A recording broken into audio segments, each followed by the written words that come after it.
Hello everyone, I hope you all are doing well. Welcome to this international conference and session, which organized by the University of the Jain, and that is my pleasure and honor to be here in this international seminar and conference. That's why that is necessary for us. Again, I convey my special regards and appreciate and thanks to the organizer of this session, the University of the Jain, Dr. Rabia Temsamani and her colleagues. I'm Dr. Ehsan Jahanian from Iran, expert and researcher on maritime law and the law of the sea subjects. Today I want to talk about uh, marine environment, the ecosystem, and also the new challenges in this context, and also the role of the IMO, NGOs, and United Nations Convention on Law of the Sea, UNCLOS, 1982, and etc. Please, for continuing this presentation, attend to the PPT, then I will continue. Thank you very much for your consideration. Sustainable maritime governance in the era of climate change, bridging legal gaps in the UNCLOS stroke IMO mechanisms and NGO engagement. As you know, today oceans are facing to the range of the interconnected challenges, which needs to take urgent actions by the nations. For example, facing to the challenges of climate change, it's had consequences such as warming of the ocean's temperature, melting ice caps, rising sea levels. Or on another hand, the widespread marine pollution. It's also have a negative effect on the marine ecosystems. However, taking effective action against these challenges needs strong coordination, cooperation, and joint global efforts between nations and stakeholders. Several significant efforts carried out. The UN would employ the international capacities and also work with its specialized agencies and organs, try to introduce opportunities for enhanced cooperation between the nations. One great initiative of UN was adoption the UNCLOS, which embraced the many international customary rules as well. It reflected the importance of protection marine environments and ecosystems and illustrated the jurisdiction states domain responsibilities and the entitled rights. On the other hand, the IMO, as a UN specialized agency with the maritime operations, attempted to establish standards and regulations to impose particular applications to stakeholders, and also to preventing the marine pollution with ship resources and improve the safe navigation, international safe navigation. On the other hand, also we have a non-governmental organization today. If we can see the footprints and the impact to the most international regulations, particularly in maritime area. In this study, I'm trying to illustrate their capacities as well. Before I go into detail, I shall illustrate the importance of sustainable development and also the meaning of sustainable maritime governance in our era. The World Commission on Environment and Development (WCED) defined sustainability as meeting the needs of the present without compromising the ability of future generations to meet their own needs. In this context, sustainable maritime governance primarily seeks to create a balance between ocean activities with the protection of marine environments to ensure their conservation for future generations. The negative effects of human on sustainability the oceans. Since the human being employed fossil energies in the industry started to destroy ecosystems, human pretended to the development but sacrificed the ecosystem and the creatures and sustainability. The result of reliance to fossil energies was emission of the greenhouse gases, including the CO2.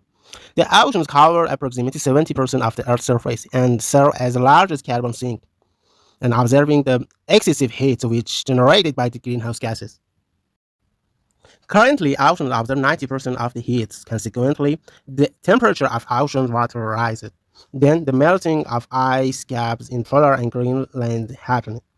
And we have experience of rising the sea levels, and it's also helped to intense of marine heat waves and the ocean acidifications, which affects to the marine ecosystem. Moreover, today we are facing to the various forms of pollution, which all are consequence of human activities. Even the urban activity life applies to agricultural activity can have a negative impacts to the ocean ecosystem. The chemical pollution, sewage spill, runoff of the nitrogen and phosphorus from the farmlands and industries or cities, next to the air pollution, can create dead zones in the rivers, in coastal area, gulfs, and bays. The dead zones, when oxygen level in sea water drop to low, or in another word, the dead zone is a result of the depleting oxygen. It will reduce available habitat, disrupt breathing cycle, and have a direct effect on sustainability of the oceans. Unfortunately, today the scientists have identified more than 400 dead zones around the world, in both in the oceans and the lakes, internal lakes, such as the Caspian Sea dead zones, or Oman Sea dead zone, and Baltic Sea dead zone, or Mexico Gulf dead zone, and etc. As another example, we can refer to the plastic pollution, microplastic pollution. Under various official records, we annually approximately around 14 million tons of plastic trade to the oceans, and the 20 percentage of these plastic pollutions coming from the ships and platform resources, and other uh, came from the land resources. Unfortunately, under official records, around 100 million marine animals or creatures. The 20 percentage of these pollutions, the plastic pollutions, coming from the ships and platform resources, and 80% come from the land bases. Under official records and reports, around 100 million marine animals or creatures die because of these pollutants. The other example is I can mention is the desalination plants and process of producing the fresh water through the salt water. This process will produce the wastes and the toxic chemicals and the heavy metals, which are impacted to the marine ecosystems. But there are another negative impacts of this industrial or desalination process. For example, rising the level of the salt or salt saturation, or potential of them destroying the plankton and fish larvae in process of the suction of the water, particularly from the bottom of the sea, and all these effects will impact to the sustainability at sea, particularly in that area.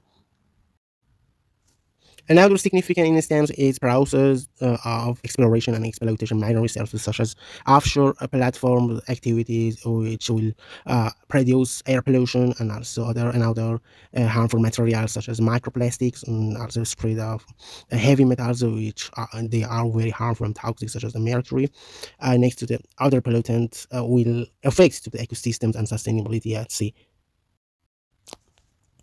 The marine transportation is another issue. Life of a human today is dependent on the transportation by sea.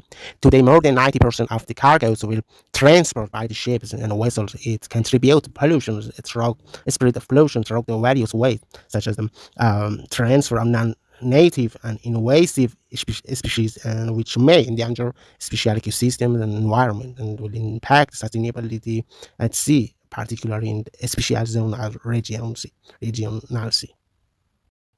Marine transportation is another issue. Life of human today is depend on the transportation by sea.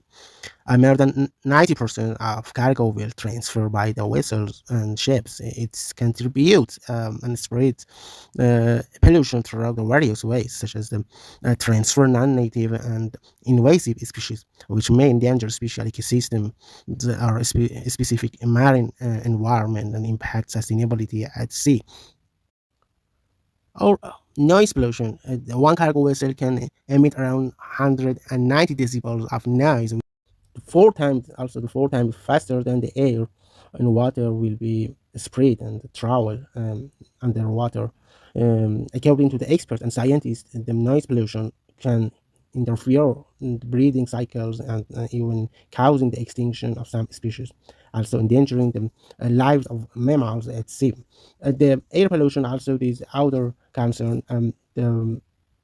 It's important because the shipping industry produce 18 to the 30% of nitrogen, and also around them 13% of sulfur oxide, and 3% in CO2. This help to the emission of greenhouse gases as well.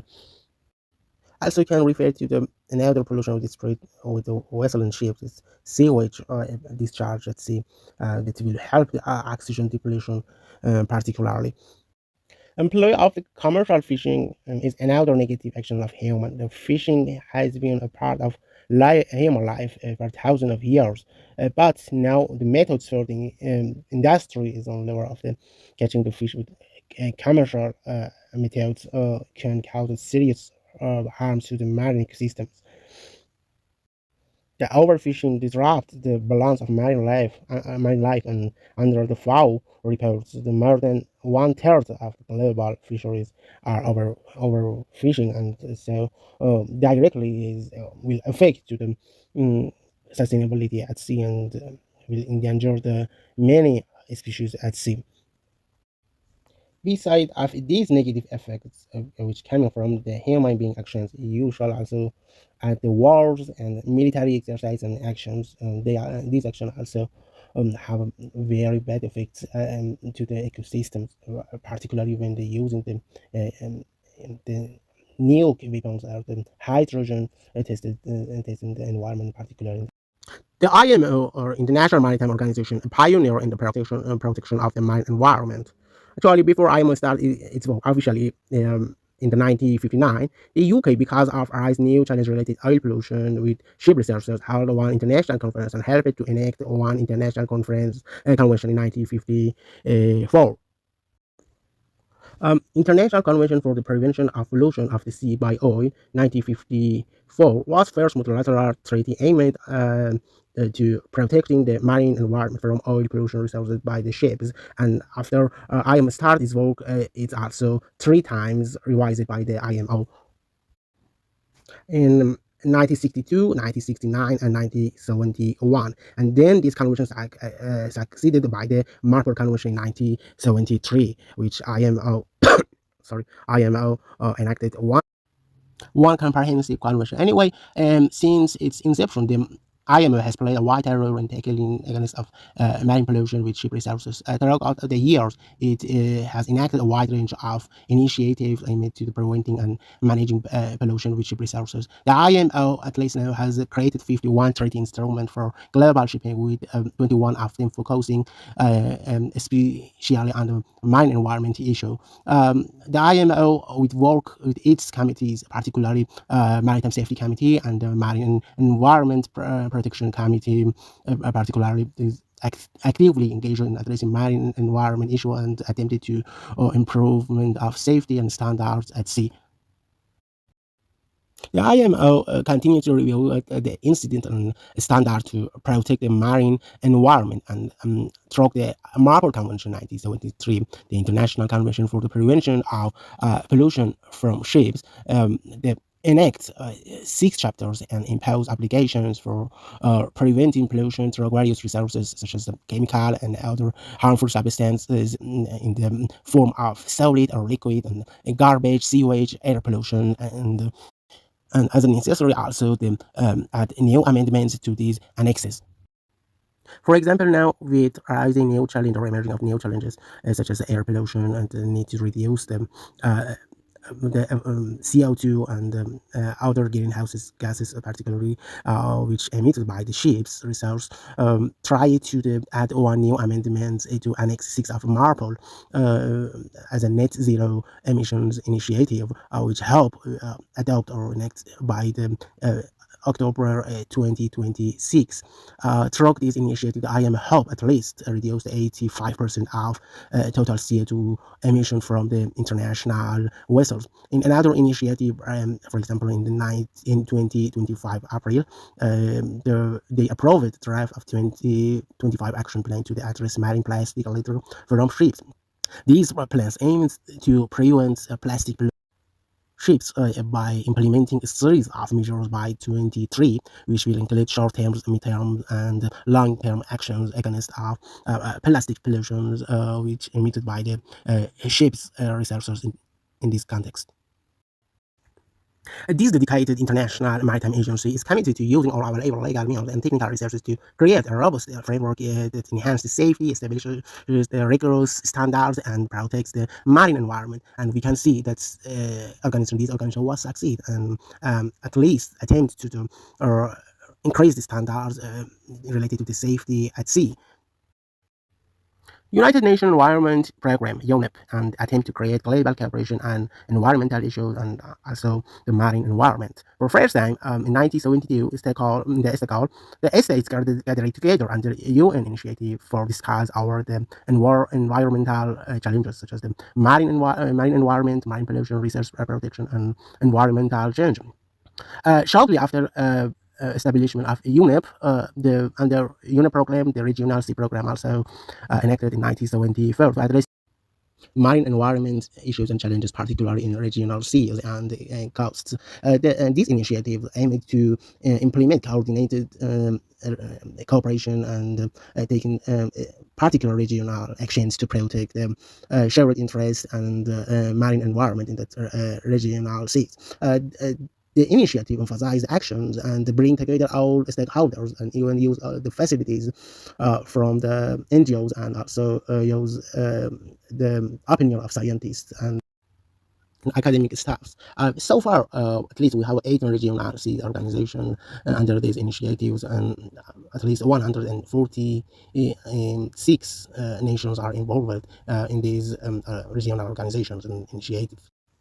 Actually, today, all nations and state experts are aware that the protection of marine environment is extremely important to achieve the sustainability. As an example, in September 2015, the UN creates 17 goals for sustainable development. And in the goal 13, we can see the importance of the marine environment. The goal 13 is about conserving marine ecosystems and sustainable using the ocean and seas and marine resources. Um, so we can see for prosperity of human and planet shall protect the ocean life and marine environment first. The United Nations Convention on Law of the Sea in 1982, the most important uh, convention related to the oceans, I can say that. This convention created a governing legal framework on oceans and seas under UN initiatives, and its regulation created based on the international customary rules, international principles and practices. This convention created a rights, responsibility, and jurisdiction for states and impose obligation for protection marine environment as well. The most regulation related to the protection of marine environment is inserted in the part of 12 of this convention. However, in the practice, there are some gaps and loopholes in this convention. For example, it doesn't especially address the contemporary issues such as the plastic pollution, climate change, acidification, rise of temperature of water, or didn't regulate the use or regulation rights for the desalination plants and etc. The potential contribution of non-governmental organizations NGOs to preservation of marine environment. The term of NGO for first time used in the UN Charter, Article 71. The ECOSOC under this article can use the consultative abilities of NGOs to improve the social and economic well-being of communities as needed. Although these non-governmental organizations existed before, and their activity had a proper effect on human life and safety at sea, particularly from 19th century. But today, they have high capabilities for the development and protection the rights of the human rights and also the protection of environment and under our topic, the marine environment, and we can use their capacities. However, the NGOs were categorized by the World Bank as operational and advocacy. Advocacy NGOs most focus on influence public policy, raising awareness about special issues such as the environment, human rights, and etc. And the other, the operational NGOs, they most concentrate on the development and implementation of programs. Nowadays, depending on the nature of their work, even the larger NGOs might want to active on both sides. It means operational and advocacy. If we trace most important maritime regulation, we will reach to the NGOs and such as the CMI, the Committee Maritime International, which even before establishment of IMO, it was active and helped to enact various international instrument convention, such as the Salvage 1910 or Collision 1910, and now also it's working as a one NGO, the consultative NGOs with the IMO helping to improve and progress of maritime law and safety at sea.